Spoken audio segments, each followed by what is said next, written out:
como a gente Exatamente. costuma dizer, não é? Bom, o PT lançou um site para financiamento coletivo para custear a campanha do ex-presidente Lula. Ele pode usar esse dinheiro, Iberê? Então, aí nós temos que entender que a vaquinha eleitoral, como é chamado, né? Ele pode, a partir de 15 de maio, já poderia, os candidatos... Todos eles podem fazer podem esse fazer tipo uma de coisa. campanha, Na né? verdade, isso não é nenhuma novidade. Empresas podem fazer isso. Você tiver uma grande ideia, você pode montar isso na internet. Chamada vaquinha eletrônica que a gente Isso. vê aí muita gente fazendo. Então, o que ele pode fazer? Ele tem, agora a partir do dia 15 de maio, se voltou para a área política, né? Isso foi aprovado lá em 2017. E o que acontece? Você vai arrecadar, tem aqueles limites até R$ 1.060, você vai arrecadar... Limite de doação, de isso. doação. Você Cada pode doar. pessoa Cada pessoa física. porque a jurídica está proibido por lei. Sim. Então, a física pode, desde R$10, dependendo do seu imposto de renda, até R$ 1.064, se não me falha a memória. Então, o que acontece? Quando eu deposito, eu tenho um recibo, é feito sempre por uma empresa que vai gerenciar esse projeto. Diz a lei de que eu vou, depois que arrecado, eu vou usar isso na campanha e comprovar o gasto. Acontece que uma resolução do Tribunal Superior Eleitoral diz assim: se o candidato desistir e não concorrer, ele é obrigado a devolver o dinheiro. Presta atenção. Eu tenho assim, eu acho que é um pouco semântico essa discussão. Se ele desistir, entende? Ou não se candidatar, entendeu? Não for indicado pelo partido. Nessas duas condições, que é o que está na resolução, você tem que devolver. Mas pode ser que, no caso do Lula, ele seja colocado... Ele não se enquadre nessa semântica aí, né, exatamente. professor? Ele vai continuar candidato sob júdice. E aí depois Porque ele não está nem desistindo, nada, né? E nem o partido está confirmando ele como candidato. Mas, de qualquer jeito, é uma novidade, é a primeira vez que está se usando isso, né, em larga escala, já é usado em outros países, mas o curioso é que se você não sair candidato, depois de arrecadar, você tem que devolver descontadas as taxas de administração da empresa que gerenciava o teu projeto. Então, vamos ver essa experiência, como é que dá. Mas é uma tentativa de confirmar o Lula como presidente, como candidato a presidente. Agora, você estava me dizendo, né, Iberê, pode acontecer, por exemplo, dele, pelo andar da carruagem aí, o PT vai manter essa candidatura, vai às últimas consequências com essa candidatura. O TSE, seguindo a lei, o que diz a lei hoje, vai indeferir essa candidatura porque ele tem uma condenação em segunda instância e, portanto, está impedido de concorrer.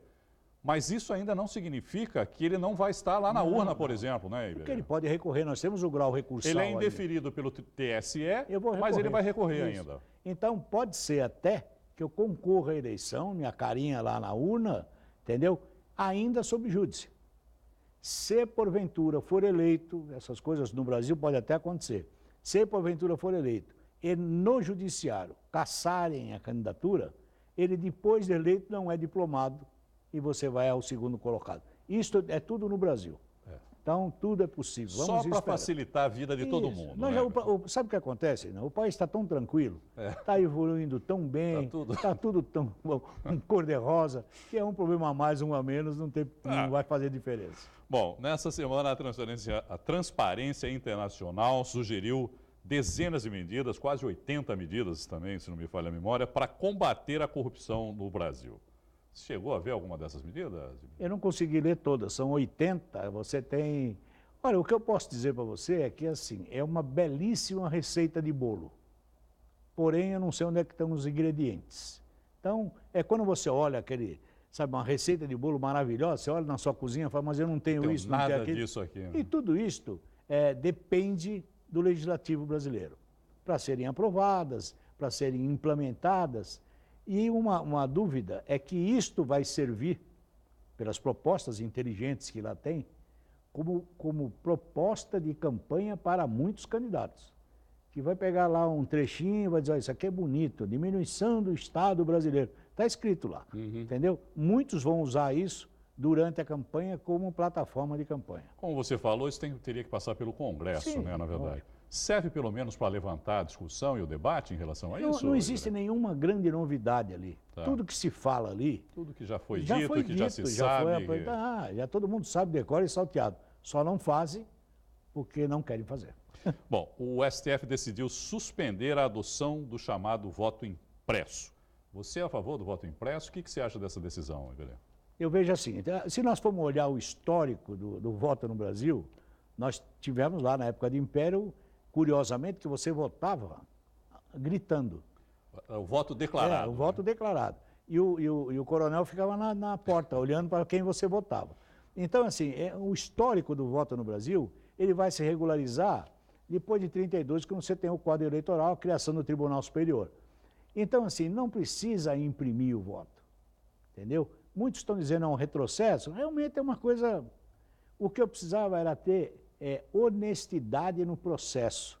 Se eu tenho honestidade no processo, eu não preciso imprimir nada, eu preciso acreditar nesse processo. Eu, por diversas vezes, já discuti até com técnicos... A alegação qual é? Para conferir caso haja algum tipo de... Aí vai lá, pega os papelzinhos e soma os votos? Se porventura você tiver uma dúvida, você vai somar aquilo ali, entendeu? Mas aí, assim, não é, o problema não é esse, o problema é a credibilidade no processo. Quando eu acredito no processo, não preciso ter voto impresso, não preciso falar absolutamente nada, ela transcorre normalmente e aberta a todo mundo, com transparência. Então, o voto não vai resolver absolutamente nada. Vamos falar de política com o professor universitário, cientista político Iberê Cirna. Professor, boa noite, obrigado, viu, mais uma vez, por estar aqui com a gente. O ministro Edson Fachin deixou a presidência da segunda turma do Supremo e quem assume é o ministro Ricardo Lewandowski. Muda alguma coisa essa... Não muda nada. É uma pena, entendeu? Isso vai ficar aquele empurra, eu não ponho para votar, mas aí os outros colocam... E assim não vão ficar. Esquece, o que for o Supremo, troca, é um tabuleiro gozado. Mexe a peça, mas não muda o jogo. É a mesma coisa. Então não vai melhorar em nada, não vai piorar em nada, vai continuar do jeito que eles estão levando. Vai continuar tudo como dantes no quartel de Abrantes. Professor Iberê Cirna, muito obrigado mais uma vez pela presença. Imagina, eu que agradeço. Essa edição fica por aqui. O Caderno Jornal volta amanhã, às 7h30 da noite. Eu espero por você. Tchau.